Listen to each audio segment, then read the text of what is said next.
Irma's sandwich shop.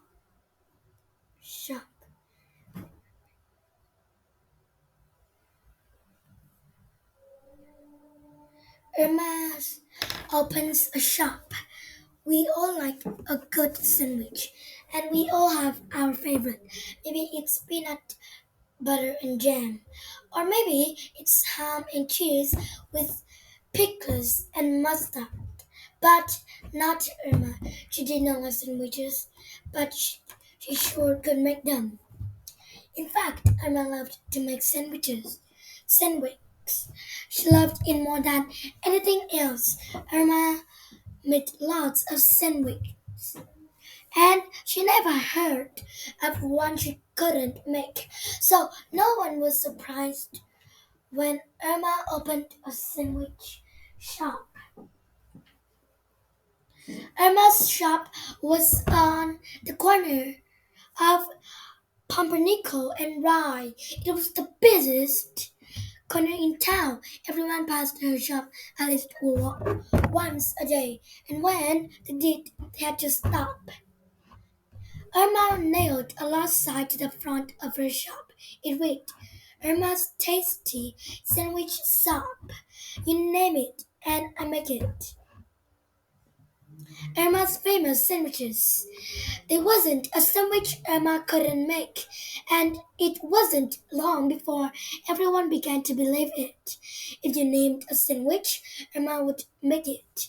If she didn't have the ingredients, it never took her long to get them. She had every kind of bread known. She had whole wheat, she had rye, she had pumpernickel, and she had sirloaf. Why, she even had plain white bread. She had bread with nuts in it, and she had bread with fruit in it, and she baked it all in the back of her little shop. If Grandma didn't have the bread you wanted, she wouldn't bake it.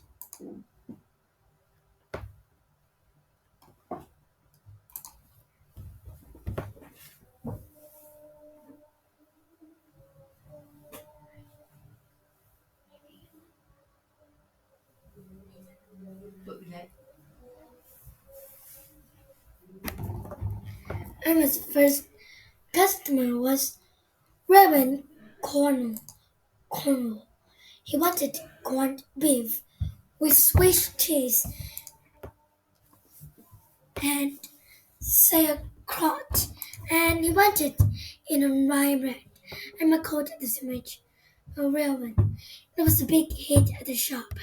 She sold more ribbons than any other sandwich. Little Joy told Tottery came into Irma's shop more than anyone else did. Each day he stopped at Irma's on his way to school, and each day he ordered a different sandwich. All the kids in the lunchroom were impressed with Joey's sandwiches.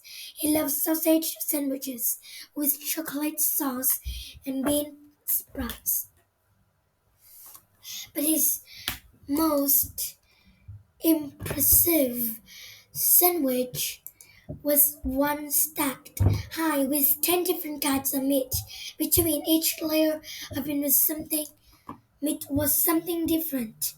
There was mustard and ketchup and lettuce and peppers. There was grape jam and pickles and peanut butter and horse horseradish.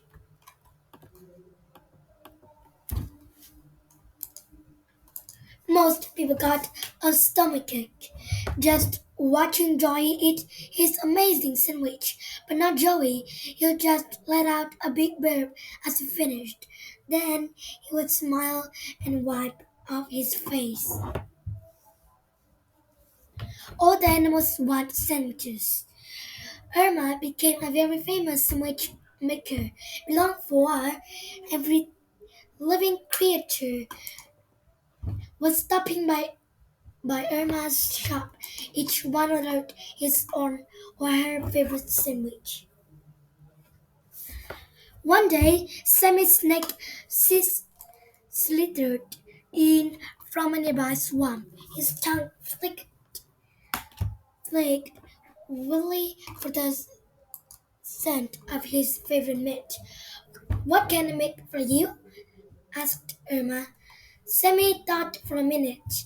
When he replied, I'll have a rat and lizard sandwich with bug relish. Okay, said Irma, but that one take a little time. I have go out and get the ingredients. I'm happy to wait, said Sammy with a smile. A truly good sandwich is worth waiting for. An hour later, Emma was back. She had a basket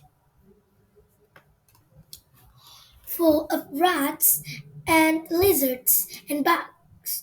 She carefully laid them among fresh lettuce between two slices of rye. Sammy swallowed the sandwich in one big gulp.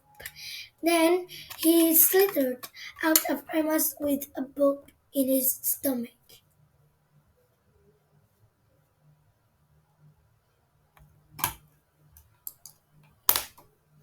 The next day, Val, Val the vulture, Val the vulture swooped into Irma's shop. Val sat on the counter and waited patiently for service. Cinema came out of the kitchen to take Val's order. What can I make for you? Asked Irma. Val asked to see a menu, but she didn't see anything she liked. The sign says, what did you I'll make it? Is that true? Asked Val. You bet is it? It is, said Anna. Hasn't been a sandwich yet I can make. So what'll I be? It be my five-feathered friend. How about some fresh dead opposite?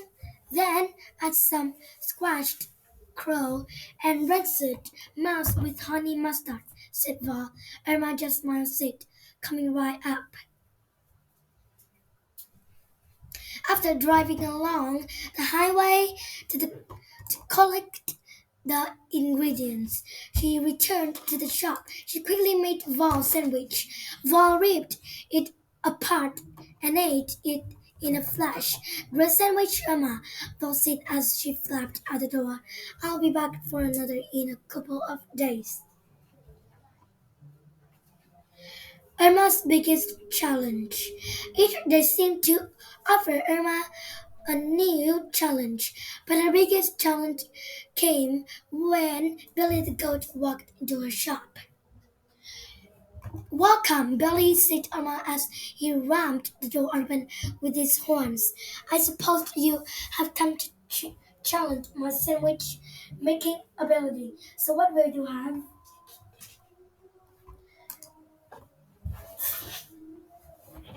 Billy began to rattle off a list of ingredients: cracked tin cans, old socks, thistles, thistles, a bird nest, an old book,